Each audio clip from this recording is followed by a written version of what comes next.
आकृति श्रृंखला में पहला कैसे होगा? 3 लाइन और 3 बिंदु है। हाँ, और इसमें 3 लाइन इधर साइड है और बिंदु इधर है। मतलब नीचे से बाएं घूम के लाइन और बिंदु अपनी जगह पे है ना।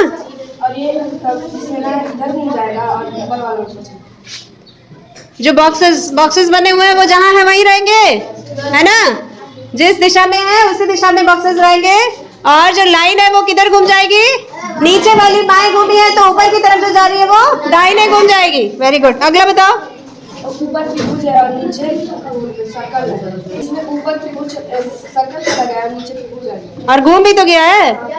हाँ और इसमें सर्कल ऊपर है और त्रिभुज नीचे है। हाँ, तो इधर घूमेगा ना तो इसका त्रिभुज इधर चला जाएगा। ठीक से बताओ, ठीक से। ये तुम लोगों को ये ध्यान रखना है कि ये कितने अंश घूम रहा है। ये जो पूरी आकृति है ये कितने अंश घूम रही है। अगर हम पहला सेकंड वाले में पहली आकृति लेते हैं तो ये एल आकार में है ना। अगर इसको मान लो कि हम दाहिने की तरफ क्लॉकवाइज घुमाते हैं तो क्या होगा? दूसरे क्वेश्चन में जो आकृति हमको दी गई है उसको हमें हर स्टेप पर कितने अंश घुमाना है? 270 अंश। जब ये हर स्टेप पर घूमेगी और ये किस दिशा में घूम रही है? घड़ी की सुई की दिशा में, उसे क्लॉकवाइज डायरेक्शन कहते हैं। क्या कहते हैं? Clockwise direction. तो क्लॉकवाइज डायरेक्शन में जब ये आकृति 270 अंश एक स्टेप पर घूम रही है तो पहले से दूसरा चित्र हमको प्राप्त हो रहा है। फिर 270 अंश घूम रही है तो दूसरे से तीसरा, और फिर 270 अंश घूमेगी तो तीसरे से चौथा हमको मिलेगा। तो तीसरे से चौथा 270 घुमा के बताओ तो कैसे दिखाओगी? तीसरा बनाओ, ये लो चौक लो, यहाँ अलग से बनाओ। तीसरा चित्र तुम्हारे क्वेश्चन में जो दिया वो बनाओ। हाँ हाँ, ये तीसरा चित्र है। 90 अंश घूमेगा तो कहाँ जाएगा? 90 अंश अगर घूमता है तो कहाँ जाएगा? गोले से, गोले को केंद्र मानो। हाँ, 90 अंश क्लॉकवाइज, 90 अंश क्लॉकवाइज। ये पकड़ो, बताएं। हाँ, 90 अंश क्लॉकवाइज ये जब घूमेगा ना तो ये ऐसे जाएगा, ठीक है। और फिर 90 अंश क्लॉकवाइज घूमेगा तो क्या हो जाएगा? ये ऐसे ही हो जाएगा। फिर यहाँ से 90 अंश क्लॉकवाइज घूमेगा तो ये ऐसे हो जाएगा। तो हमारी तीसरी आकृति ये थी ना, तो यहाँ से 90, 180, 270 हो गया ना। तो हमारी उत्तर की आकृति कौन सी होगी? ये वाली होगी। समझ में आ रहा है? हाँ, हर स्टेप पे 270 डिग्री क्लॉकवाइज डायरेक्शन में इसमें हमारी आकृति घूम रही है। ठीक। जो तीसरे क्वेश्चन में आकृति है पहले ऊपर की तरफ है फेसिंग, फिर बाएं हो गई है, उसके बाद नीचे हो गई है, उसके बाद क्या होगी? उसके बाद आपको क्या करना है? गोले की घूमने की दिशा देखनी है। गोला किस दिशा में घूम रहा है? गोला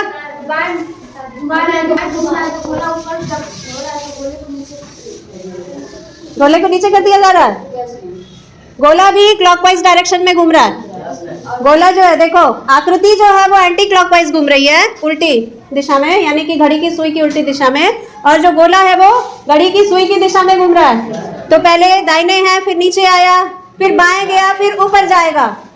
तो इसने आंसर सही बनाया है सूरज ने, है ना। इसी तरह से इसका आंसर होगा। चौथा वाला किसने किया है?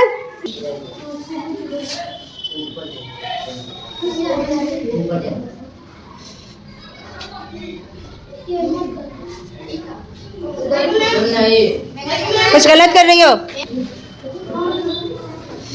हाँ, चौथे वाले क्वेश्चन में क्या विशेषता है? कैसे आकृतियां बदल रही हैं एक के बाद एक? कुछ समझ आ रहा है क्या? बताओ। Very good. ये दर्पण प्रतिबिंब है। ये क्या है? जो पहली है, पहली आकृति, उसका दर्पण प्रतिबिंब दूसरी आकृति है। इसी तरह से तीसरी आकृति का दर्पण प्रतिबिंब हो जाएगी चौथी आकृति, ठीक है।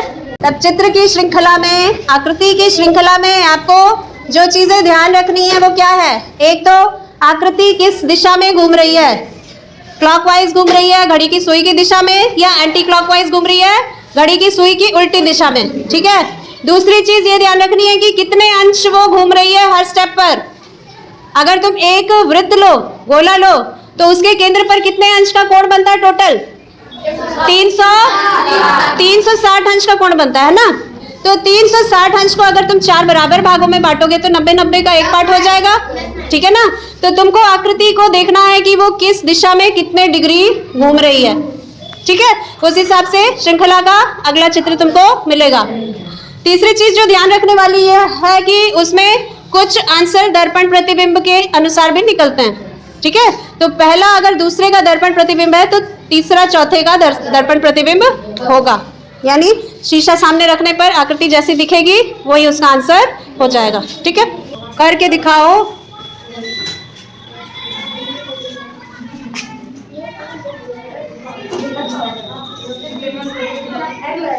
पहले समझा दो।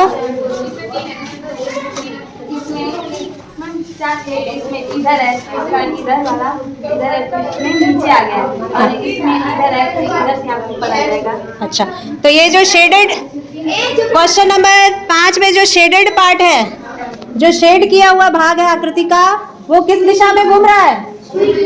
सुई की? किसकी सुई? घड़ी की सुई की दिशा में घूम रहा है, ठीक है। तो दाहिने है, फिर नीचे आया है, फिर बाएं गया, फिर ऊपर जाएगा, ठीक है। ओके, अगला करो।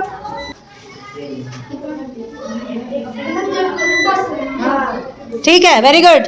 वो हो क्या रहा है इसमें? एक लाइन पहले खाने में एक लाइन दी है ना, तिरछी।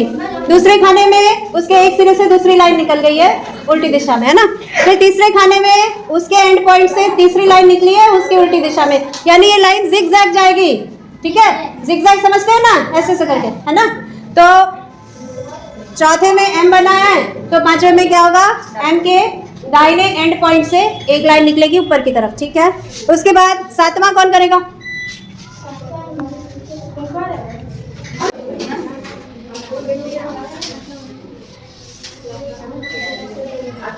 सही है, सही है, ओके। इसमें क्या हो रहा है? पहली आकृति एक पेंटागन है और दूसरी आकृति में बाहरी आकृति का एक भुजा बढ़ गया है ना। पेंटागन किसके अंदर है? हेक्सागन के अंदर। पेंटागन किसके अंदर है? यानी पंचभुज, षटभुज के अंदर है। उसी तरह से तीसरी आकृति अगर त्रिभुज है तो चौथी आकृति में क्या होगा? बाहरी आकृति में एक भुजा बढ़ेगी, तो त्रिभुज के बाहर क्या हो जाएगा? चतुर्भुज। त्रिभुज के बाहर क्या हो जाएगा? चतुर्भुज, ठीक है। हाँ, इसका कारण बताओ, एम क्यों होगा? मैम इसमें एक लाइन है, हाँ। फिर आई है तो इसमें एक लाइन है तो इसमें 2 हो जाएगा, हाँ। और इसमें 3 है तो इसमें 4 हो जाएगा। अच्छा, पहला जो अक्षर है वो एक लाइन से बना है, दूसरा अक्षर 2 लाइनों से, तीसरा 3 लाइनों से, तो चौथा 4 लाइनों से बना है, ठीक है, वेरी गुड। 9वां कौन निकालेगा? 9वां बताओ।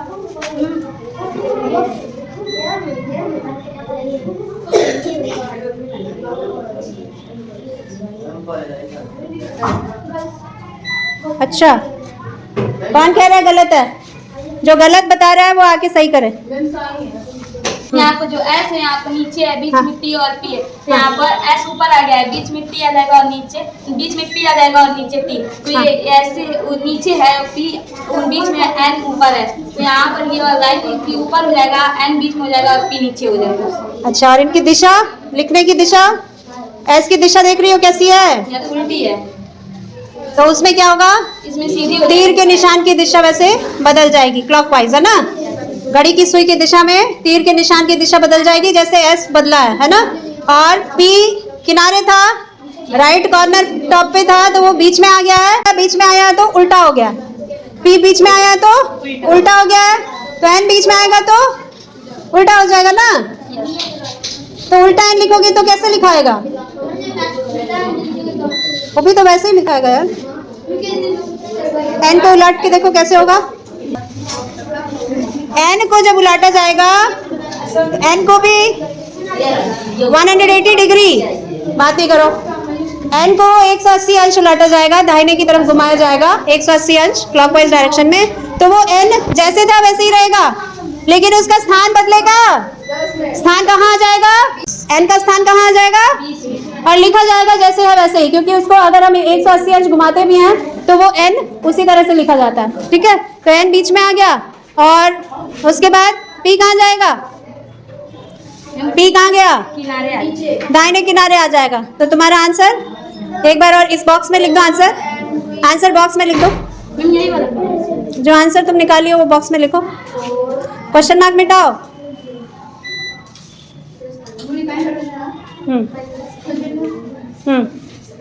कहाँ बीच में जा रहा है तुम्हारा पी? किनारे आएगा ना, राइट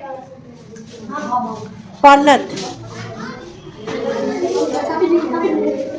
ठीक है, ऐसे ही लिखाएगा।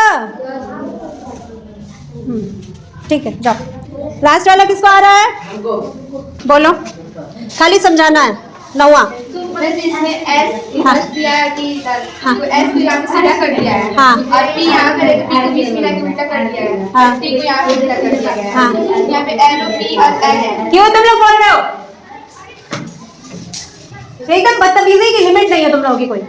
तो इसको ना एस की तरह ही लगा के ऐसे कर देंगे सीधा, और पी और एन है ना, पी की तरह यहाँ पे ना, और पी यहाँ